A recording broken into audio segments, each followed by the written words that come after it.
नमस्कार दोस्तों, आप देख रहे हैं स्टडी प्रत्युष। यूनियन बजट 2020 में हमारी फाइनेंस मिनिस्टर निर्मला सीतारमण जी ने ये कहा कि सीईटी और एनआरए हमारे गवर्नमेंट जॉब की तैयारी करने वाले बच्चों के लिए काफ़ी अच्छी हेल्प होंगी। तो आज हम बात करेंगे कि ये एनआरए यानी national recruitment agency common eligibility test यानी कि सीईटी ये किस चिड़िया का नाम है, क्या है ये, कैसे हमें हेल्प करेंगे, इसके बारे में हम आज देखेंगे। फिलहाल हमारे प्राइम मिनिस्टर नरेंद्र मोदी जी ने इसके आने के बाद ये कहा है कि जो नेशनल रिक्रूटमेंट एजेंसी है वो करोड़ों यूथ के लिए वरदान साबित होगी और ये अलग अलग मल्टीपल टेस्ट जो होते हैं हमारे, उनको ज़्यादा लगने वाले समय को और रिसोर्सेस जो ज़्यादा लग जाते हैं लोगों के, उसको कम करेगी। अब ये कैसे करेगी, यही आज की वीडियो का ऑब्जेक्टिव है कि यही हम समझ पाएँ।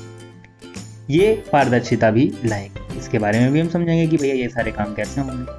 तो इसी के बेसिस पे हम जरा समझने की कोशिश करते हैं कि एनआरए क्या है, सीईटी क्या है।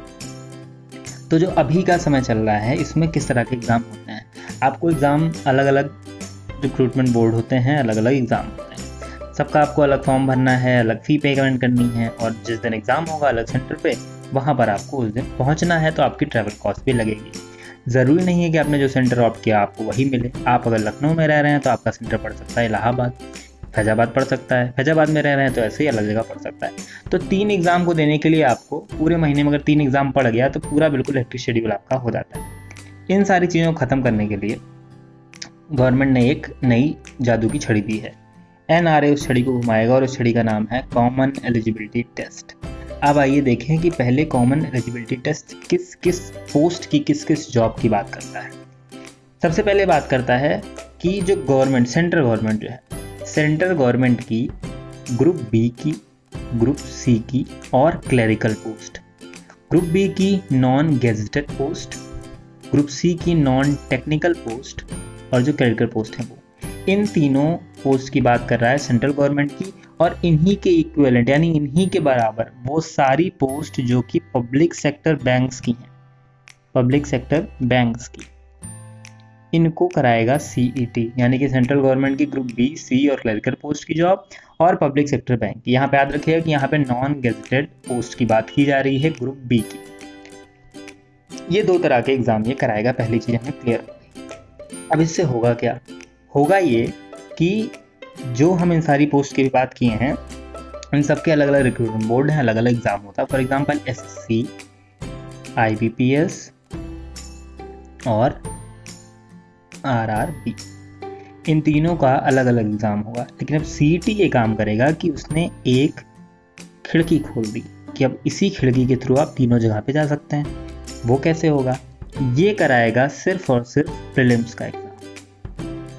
एसएससी, आईबीपीएस और आरआरबी के प्री मेंस और इंटरव्यू के एग्जाम अलग अलग आपके होते ही हैं। तो जो प्री का एग्जाम है इसका और इसका, इन तीनों को कराएगा सीईटी यानी कि एक दिन में आपका प्री का एग्ज़ाम हो जाएगा, आईबीपीएस का भी, एसएससी का भी और आरआरबी का भी। तो इससे आपके पैसे ही बच गए फी पेमेंट के, आपका ट्रैवल टाइम भी बच गया, महीने में 3 की जगह सिर्फ एक एग्ज़ाम भी पड़ा और कई सारी हेल्प हो गई। तो ये काम है सीईटी का। अब इसके बारे में और सारी चीज़ें देख लेते हैं क्या क्या है। इंपॉर्टेंट फीचर्स की अगर आप यहाँ पर बात करेंगे तो जो कॉमन एलिजिबिलिटी टेस्ट है वो साल में 2 बार होता है, यानी कोई टेंशन नहीं है। साल में आप 2 बार यानी हर 6 महीने पे एक बार एग्ज़ाम इसका होगा। आप जैसे मान लीजिए आपने पहली बार दिया, आपका 80 नंबर आया, तो आप अगली बार एग्ज़ाम देके उसको 90 कर सकते हैं। यानी कि एक चांस भी होगा कि हाँ, अगर 3 चीज़ों के लिए एक ही एग्ज़ाम हो रहा है तो आपको हेल्प मिले अपने नंबर को इम्प्रूव करने के लिए।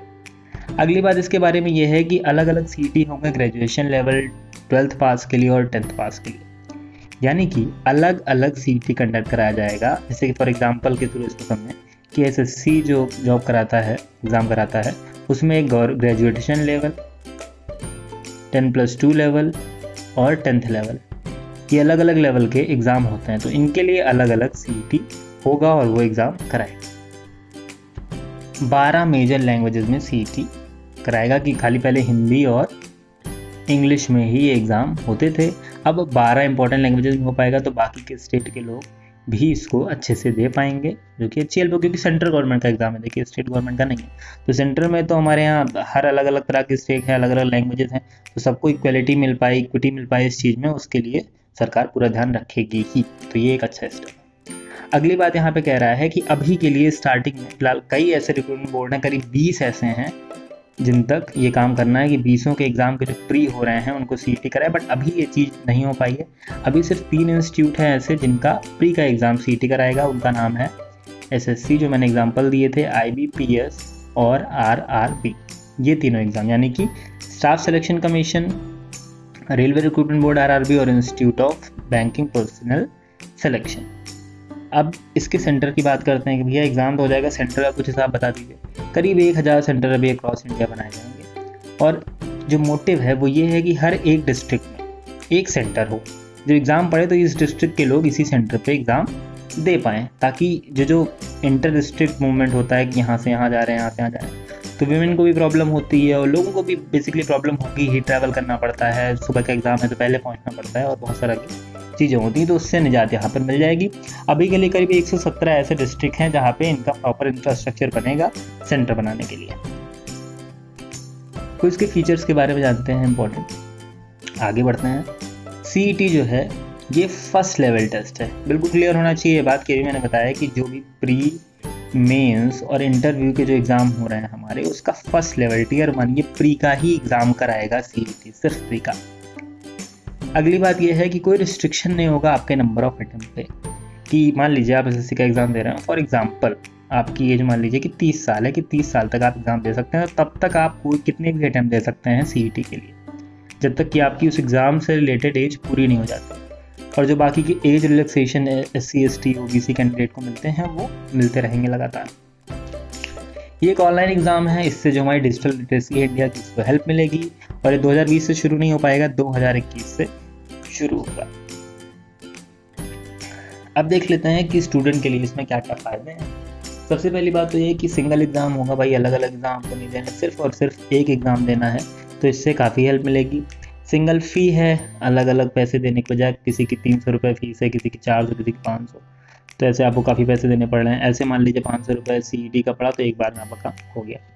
ट्रैवल कॉस्ट बचती है, समझ गए होंगे। सिंगल रजिस्ट्रेशन पोर्टल है कि एक ही रजिस्ट्रेशन पोर्टल पर आप अपना रजिस्ट्रेशन करा सकते हैं, अलग अलग बार फॉर्म भरने की ज़रूरत नहीं है, बार बार आपको कैफ़े में नहीं दौड़ना पड़ेगा। No clashing of exam.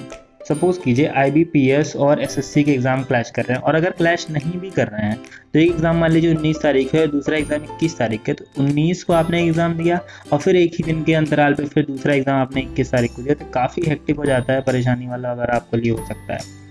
Mental health हो जाती है आपकी। मेंटल हेल्थ का मतलब ये है कि अगर एक एग्ज़ाम है खाली आपका पूरे महीने में, तो आपको कम टेंशन रहती है, उसके लिए आप अच्छे सिस्टमेटिक तरीके जा सकते हैं, रादर कि आपके 3-4 एग्ज़ाम लगे हुए हैं उसी महीने में, तो स्टूडेंट के लिए काफ़ी हेल्प हो जाती है। जानते हैं थोड़ा सा नेशनल रिक्रूटमेंट एजेंसी के बारे में, कि यही यहाँ इंपॉर्टेंट है। ये सोसाइटीज़ रजिस्ट्रेशन एक्ट के अंतर्गत आती है, पहली चीज़। और जो इसका जो हेड होगा वो हेड होगा गवर्नमेंट ऑफ इंडिया का सेक्रेटरी लेवल का हेड होगा, जो चेयरमैन होगा इसका। गवर्नमेंट ने करीब 1517 करोड़ रुपए दिए हैं इसके लिए, काफ़ी बड़ी अमाउंट है, और ये आगे आने वाले 3 सालों में ये पैसे खर्च किए जाएंगे, तो होपफुली अच्छे से खर्च हों, ये सारी चीज़ों को कर पाएँ। तो फिलहाल अगर एक बार फिर से रफली आप जानना चाहें तो CET जो है उसको NRA कंडक्ट कराएगा। CET 3 एग्ज़ाम, SSC, IBPS, अगला बताइए, बिल्कुल RRB के जो प्री के एग्ज़ाम हैं इनको कंडक्ट कराएगा। इसके जो स्कोर हैं आपके वो करीब 3 साल तक वैलिड रहेंगे, यानी कि आप 3 साल तक प्री क्लियर, एक बार आपने प्री क्लियर कर लिया तो आप 3 साल तक मेंस का एग्ज़ाम दे सकते हैं। और साथ ही साथ कई अटेम्प्ट आपको मिलेंगे अपने स्कोर को बढ़ाने के लिए। ये सारी चीज़ें बहुत ही ज़्यादा इंपॉर्टेंट यहाँ पे आती हैं। ग्रुप B, ग्रुप C के एग्ज़ाम कराएगा, नॉन ग्रेजुएट पोस्ट एक सेंट्रल गवर्नमेंट जॉब के और पब्लिक सेक्टर बैंक। तो आई होप कि ये चीज़ें आपको बहुत अच्छे से समझ में आ गई हों, NRA CET के बारे में समझ में आ गया हो। अगर आपको ये वीडियो समझ में आया और पसंद आया तो प्लीज़ इसको लाइक करिए, शेयर करिए दोस्तों के साथ, उनको भी नॉलेज मिले। और अगर अभी तक आपने सब्सक्राइब नहीं किया है तो फिर आप क्या कर रहे हैं, तुरंत सब्सक्राइब करिए चैनल को, ताकि ऐसे वीडियोज़ जो मिलें आप तक पहुँचते रहें आपको। तो thank you for watching study.